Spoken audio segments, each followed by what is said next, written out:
And so really the format is I sent them a group of 7 different questions that they had a chance to take a look at. I'm probably gonna ask 4 or 5 of those questions individually, and then we'll wrap up with their 2 to 3 minutes kind of a personal comment section, and then we'll go into a general question and answer for the rest of the folks here. So I think we'll probably get in a lot of the high point questions that most people might have here. So with that being said, my glasses over there. My glasses on the table. Yeah. Glasses. I can't read without my readers. This worked really good. So with that being said, I want to invite up to the front of the room Mr. Eric Hendricks. Eric is currently a precinct committeeman in Grafton 30, and he's our county board representative in County Board District 3. Eric, thank you for coming tonight. Eric and I have known each other for a few years. He's helped me out in a few sticky situations. Boy, when I first got involved with this wonderful political arena a few years ago, and actually, I think it was when Judy first got involved too. Thank you, Judy and Eric, for helping me out with this. But I contested, I think, 5 different school board candidates. School board candidates petition signatures. And on average, I think they needed 50 signatures, and some of them only had 55, 60 signatures. And so Judy and I dug into that. We went to the county, got copies of the signatures on file, went through all those signatures, and boy, a lot of them did not look right. We ended up going before the board with Joe Terrio and all that for the signature review period. And they kind of went through the list and they said, oh, it's close enough. Oh, it's close enough. Oh, that could work as our signature too. And it kind of got poo-pooed and kind of brushed us off, after 3-4 hours of discussion there. But Eric was instrumental in that too, because he was kind of my legal beagle on that, what we should be looking for, what we need to do. And also the thing that had to do with notary public, because one of our candidates was their own notary on their own petition, and that's illegal. And there were some things that were notarized that looked questionable at best. But anyway, it's kind of my first jump into the political arena of protesting signatures on ballots, and it won't be my last. But I couldn't have done it without both Eric and Judy's help on that, and others that were involved. So I want to thank you, Eric, for that help.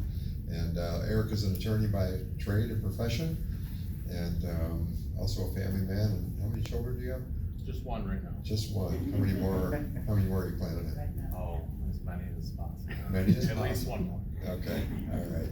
Well, I stopped at 4. I figured out what was causing it, so at least took care of it then. So anyway, thank you, Eric, for coming tonight, for stepping up to run for county chair. And the next gentleman I want to introduce to the front of the room is Wayne Smith. Wayne hails out of Mchenry Township as well. He's Mchenry Township Precinct 15. And he's been involved with the party for a number of years. In fact, probably a number of decades.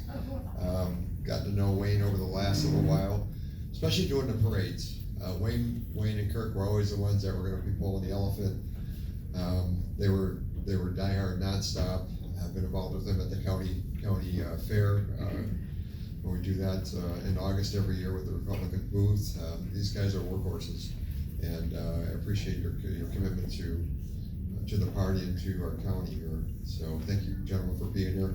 So I'm going to hand off the microphone to you, then I'll ask questions directly, and I'll speak up so everybody can hear the questions that I'm going to ask. We'll start with you, Wayne. Thank you. So welcome, both of you. It's there. You just got to hold it up a little bit. So I guess we'll start out with question number 1. Why are you running for this position as county chair for the Republican Party, and what unique qualities do you bring to the county chair's role? My desire to run for county chair is because my family lives here. I have deep roots with my family coming in the 1840s. I have my grandchildren and my children that live in McHenry County. I want to keep McHenry County Republican so they can have a good life like I had and my parents and grandparents before me. The things that I have in my favor, I have worked with the Knights of Columbus for over 25 years. We had several fundraisers that brought in $10,000 to $15,000 a year when I was the Grand Knight. We did many blood drives every year. We did food drives. We did cookouts. We did Easter Bunny breakfast. We did the St. Nick's breakfast. We did the parish picnic. I am very familiar with fund drives. We need to have fund drives in Mchenry County for the Republicans to bring in more money to help our candidates. I worked at the same job for 39 years. I was in the rank and file for 17 of those years and over 22 years in management. At the time when I was in the rank and file, I was a union steward. I learned the contract inside and out. And when I went into management, I never had one grievance against me in 22 years. That's quite a feat.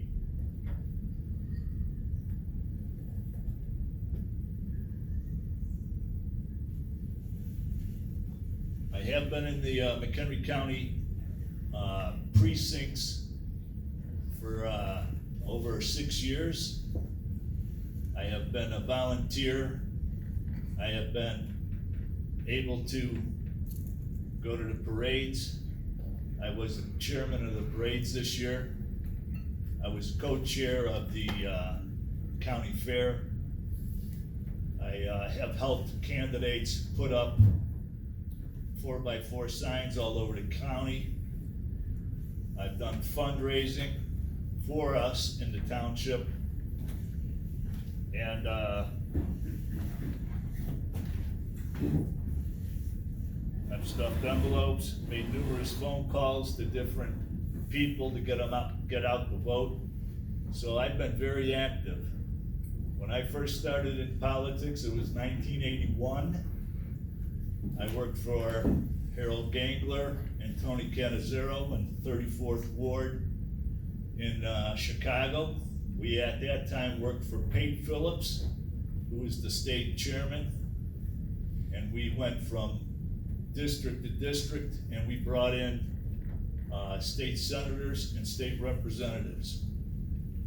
So I'm very well acquainted with the Republican Party and what needs to be done. Thank you very much. And I'll tender the same question to you as well. Why are you running for this position, and what unique qualities do you bring to the county chairman's role? Thanks, Bruce, and thanks everybody for being here. I'm a very strong conservative. I've consistently stood on principles that define our party: limited government, lower taxes, individual liberty, strong support for law enforcement, among other things. I also sponsored and helped pass I drafted and helped pass the pro-Second Amendment resolution that the county board passed. And I did that, by the way, while getting pushback from both party officials and elected officials. There's many things people can call me. Stubborn is one of them, and it would be accurate. If I think something's right, I proceed. And if I don't, then I don't. And it doesn't matter if someone disagrees with me or not. I stand on my principles. And frankly, these are not just principles that are talking points for me. I've stated them publicly, I've defended them publicly, and I've won while doing so. Since 2022, I've won 4 elections in about 2 years. I won 2 primaries, including going against the incumbent Republican at the time. I was the incumbent Republican and incumbent Democrat. 2 were elected in 2022. I won in advance from the primary and wound up being one of the 2 that was elected in 22. That same individual primaried me again in 2024. I wound up prevailing in that race as well, and then won by roughly 10% against the Democrat opponent in this most recent election. And that's important. Our party deserves strong leadership and also standing by the conservative principles, and someone who can win on running those, on representing those conservative principles without, I guess, acquiescing or feeling pressure to give in. This is the party. Elected officials have different priorities and they have different considerations when running for office.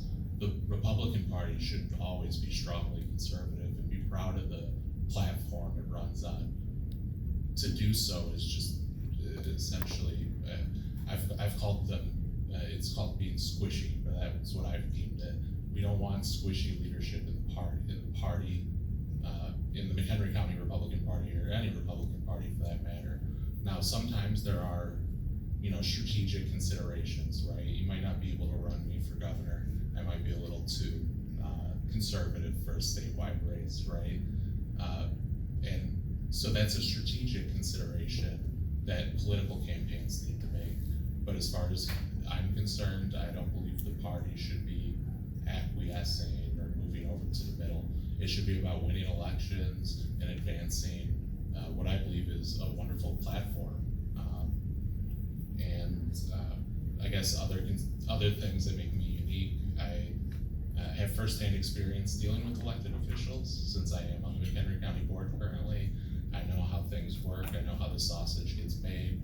I think I'd be an effective individual as far as advancing what all of us want to see happening at the county level. As Bruce mentioned, I've also helped numerous Republicans over the years at various issues. I'm an attorney, so I'm able to sometimes evaluate kind of how the law works, or frankly, how we could be more aggressive, pushing the law in order to win or challenge Democrats or what have you. So I think those are some of my unique advantages. I guess one other would be I'm 35. I think I'm among the youngest in this room. No offense to anybody. But I will say I think I bring a different perspective, and I think it's good because frankly, we all agree or largely agree on the same platforms, the same principles. But to have a younger voice do it is always funny when one of the Democrats on the county board will say something, what about our youth? And I'm just like, I'll represent them, and we don't want it either. So yeah, that's what I got for everybody. All right, thank you very much. So with the current number of precinct committeemen in the Republican Party that have filed their petitions, we have roughly 220 precincts in our county-wide. So it leaves minus the 60 is going to be about 160 or so vacancies right now. What are your plans to help fill those seats between now and January 15th when the write-in campaigns are due and by? Or do you have a plan for that, I guess? Well, what we need to do is start engaging with the hard R's, and we have to make a connection when we call them and talk to them. If you don't make that connection first, you have 3 to 5 seconds and the phone call is over.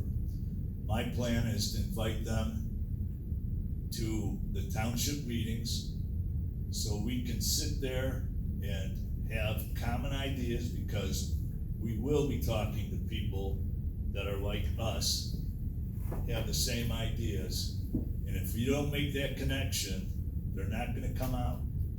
We have to have them come in. What we're doing right here in McHenry Township is we're having meet and greets at the start of our meetings. We're having water, coffee, finger sandwiches, and desserts, so we can get the people to come in, sit down, talk to us, and have a nice, warm, cozy feeling. If they don't connect, we're not gonna have anybody become our precinct committeemen. They're not gonna be poll watchers. They're not gonna be doing anything with the party because they don't connect. We have to make that connection. So that's the one thing I think that is critical And not only in our township, I think that could be done in all the townships. We have townships that don't even have one precinct committee person. We need to start calling those people, inviting them to the hard, strong townships that already have an organization, already have a plan in place, so they can see what's happening and how to have an agenda of their own when they break free. It'll take time. When you don't have a township, you don't have anybody to help you progress. They're gonna wither and die. We need to bring them in, train them. One person is weak. If we have several people in a group, then you're strong. So we have to bring the people in, get them organized and trained before we send them out on their own. Norwest had the same problem. They broke it down. 3 people, it fizzled away and it's nothing again. So we need to have more concerted effort to be a team.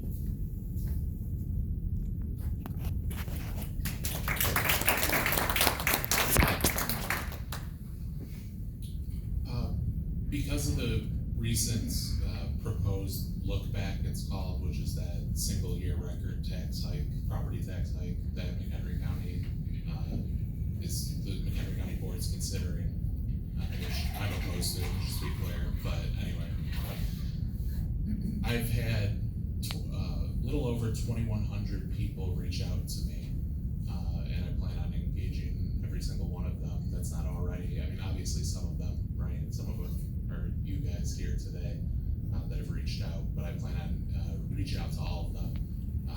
I have decent Microsoft Excel skills, so I plan on running a VLOOKUP to figure out how they've registered, how many have they voted historically in the Republican primaries or not, which, by the way, doesn't preclude someone from joining, becoming precinct commitment and helping our party, but it is good to sometimes filter out some people, because I don't anticipate every single one of them is gonna be a strong conservative, right?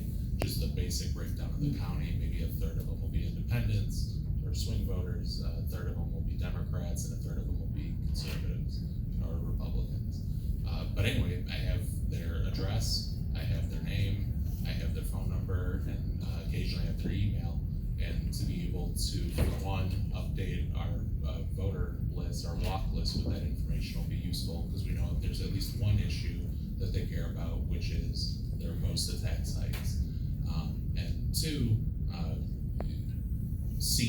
gauging their interest in, being part of something bigger than themselves and trying to advance the cause that we all believe in throughout the county. So that's certainly one thing. The other thing, I'd like to see McHenry County Young Republicans chapter opened up. I think it would be good for, engaging the youth, or the young maybe not the youth, but the young professionals, at least the 25 to, let's say, 35, 40-year-olds. I guess young Republicans are anyone over 40, so I'm still considered one. Yep. But I'd like to see that get started and integrate that with the party itself, with the McHenry County GOP itself, and those are the main ways. Obviously, there's plenty of other things we can do, right? Like I can talk to you guys. Maybe you guys have someone that is interested, and there's a vacant precinct there. We can either get them to write in, or when I become chairman or appoint as chairman, we can get them appointed at least, right? But the title itself is less important to me. It's about getting boots on the ground and advancing. So while I do think it is important that we have the base built up of precinct committee people to hit doors, not write letters, write letters to the editor, do any and all of the above, fundraise, donate, what have you. It's more about the volunteers, period, with title or not. And that's something I'd like to see. As far as getting trained, couldn't agree with Wayne more. the county Republican Party, I know has is a somewhat unofficial timeline, and training scripts, and that's something I'd love to build off of, going forward.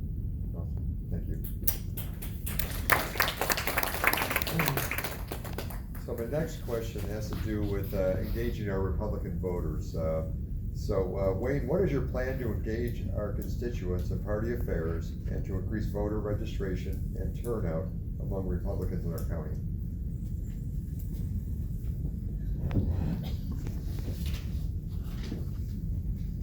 I truly believe that mass media is the way to get started. And to get started, we have to get our website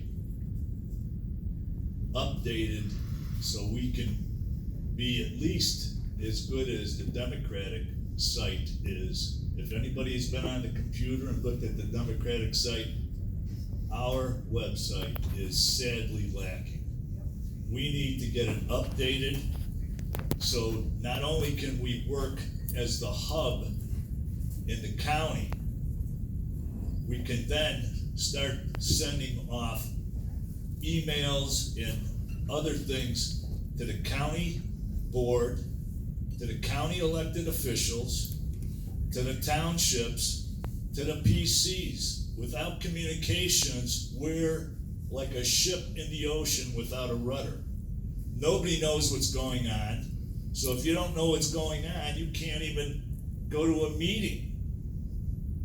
People like we the people should be involved in that website so we know what's going on down here.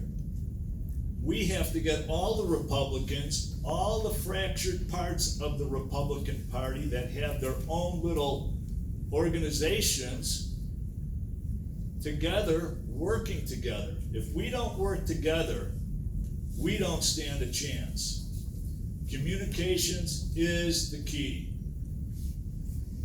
Also, we have an opportunity to get into the mailing system with the state. Half price mailing. And we still haven't done that. It costs twice as much to send out the same letters as it would be as if we were in with the state. That's very lacking. The state party, correct? The state party, correct. So why haven't we done that yet? You have to have a 1, 2, 3 hit with the people so they get the message, they get the mailing, and then they get the PC to come out to the house and talk to them. I was working in Woodstock last year for Paul Thomas. I can't tell you how many people told me, I haven't seen a Republican in 10 or 12 years. What's that all about? We gotta get the PCs in, we gotta get the word out. Awesome.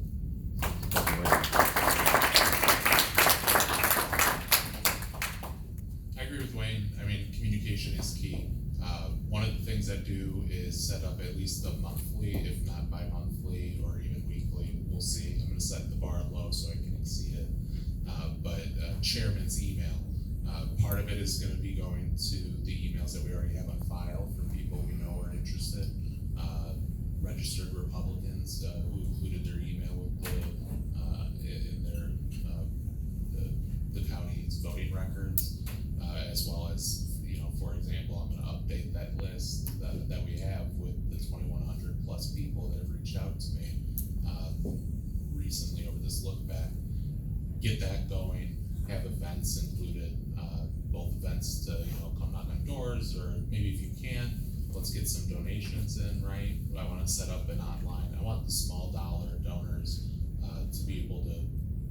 Not everybody has the time to do what we do, but I want that people who care about this to be able to participate.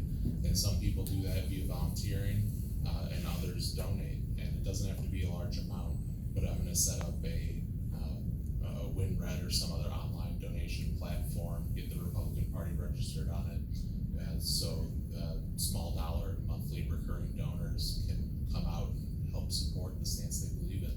I think there's a lot more Republicans in this county than Republican volunteers in this county.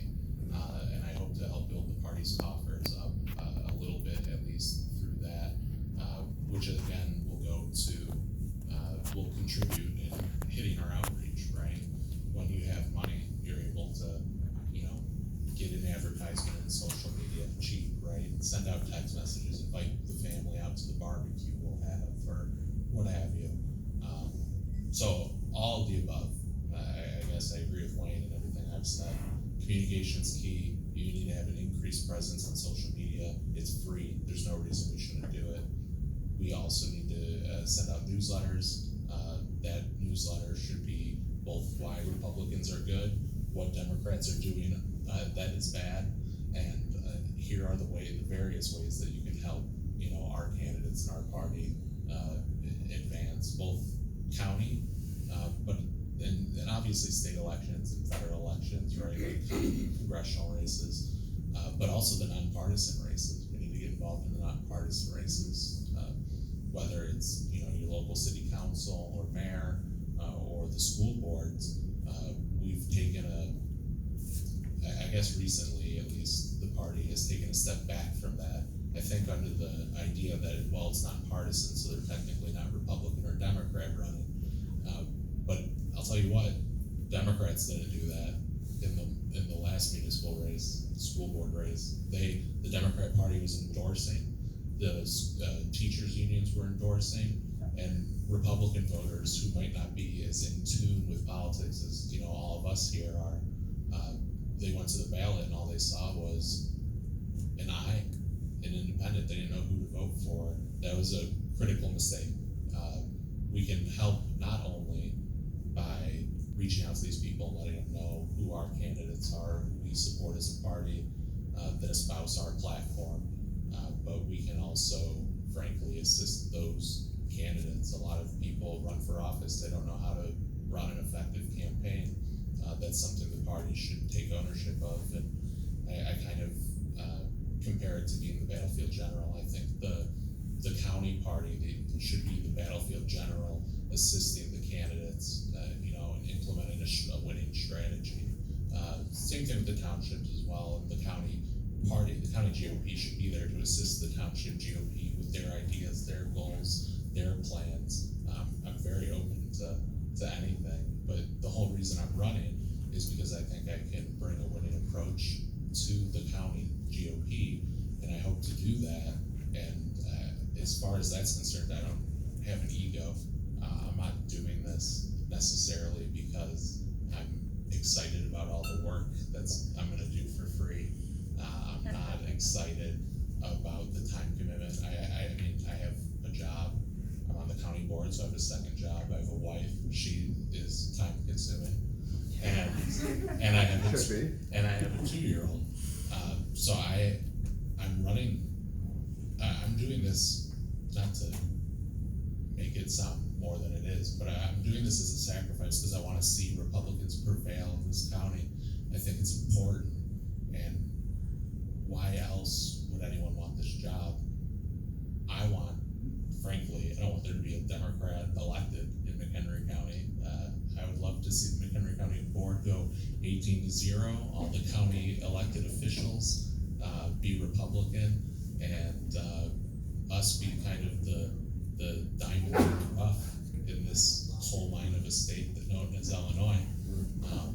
But yeah, so those are my ideas and plans. So Eric, while you have the microphone, Wayne touched a little bit about his fundraising experience and what he did with Friends of Columbus. What experience you have with fundraising, and what your plans be with?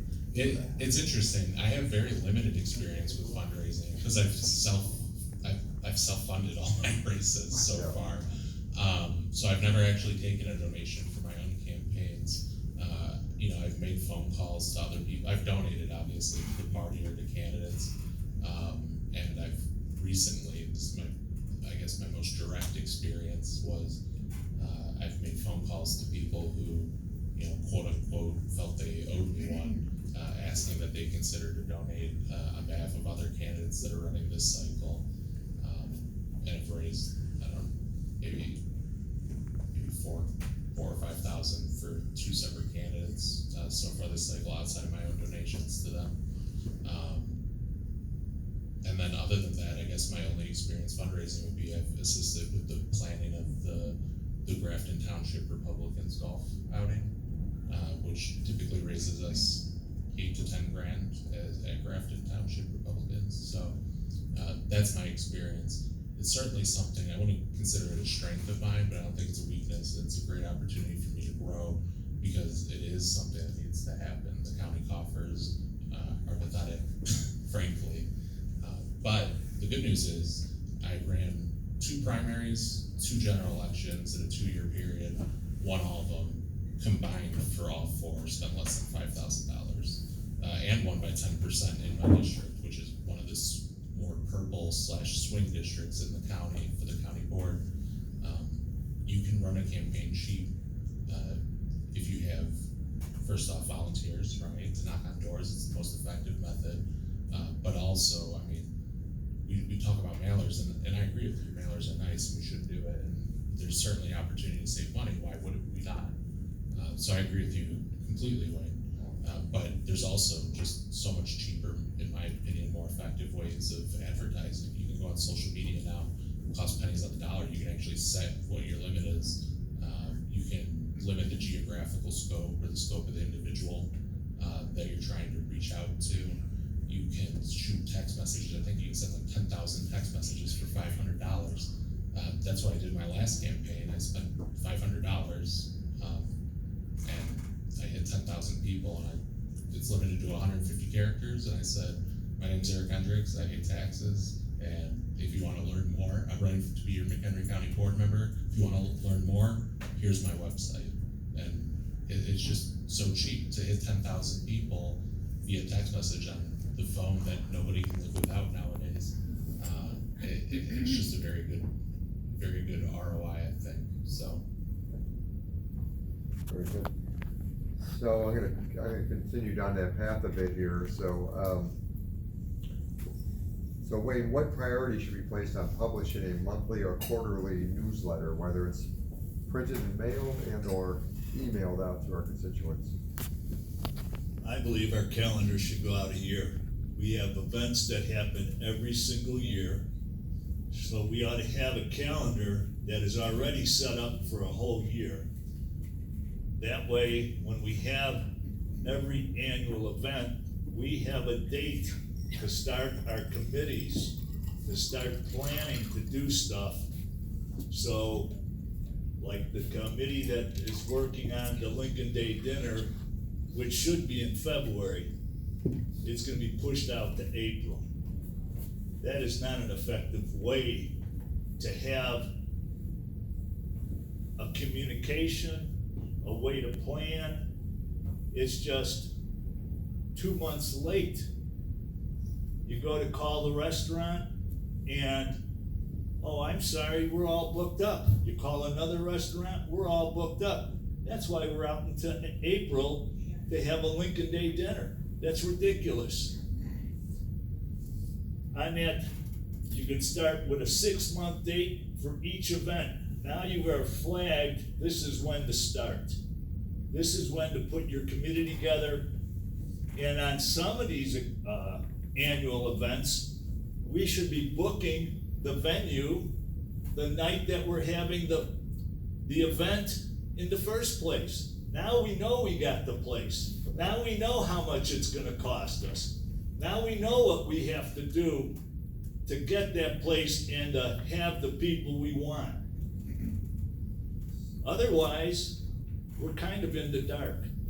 Now, we have a lot of events that pop up. We need to get those on the calendar as soon as possible. There's a lot of conflicts, and I've seen plenty of days where we have 2 or 3 events with 2 or 3 different groups. Well, if you got the events on the calendar way early, maybe instead of being both booked on a Saturday, you can book one on a Saturday, one on a Sunday. Maybe you can have one booked in the morning into early afternoon, and then one late afternoon into evening. That way, if you are interested, you can hit both events. We can do so much more with planning than what we're doing. So when you put that calendar, to my question, what priority would you put on doing a newsletter being published monthly? Well, the quarterly? first thing I would do, Would that calendar be part of that? like I said, when we update the website, we can not only have the county, but we can have county officials, elected officials. We can have all the townships locked in, we can have all of the PCs locked in, and we can get that out immediately. If we wanna have, every 2 weeks, update the calendar, so we have continuous things being leapfrogged out 2 and 3 months, so we have plenty of time to save the date.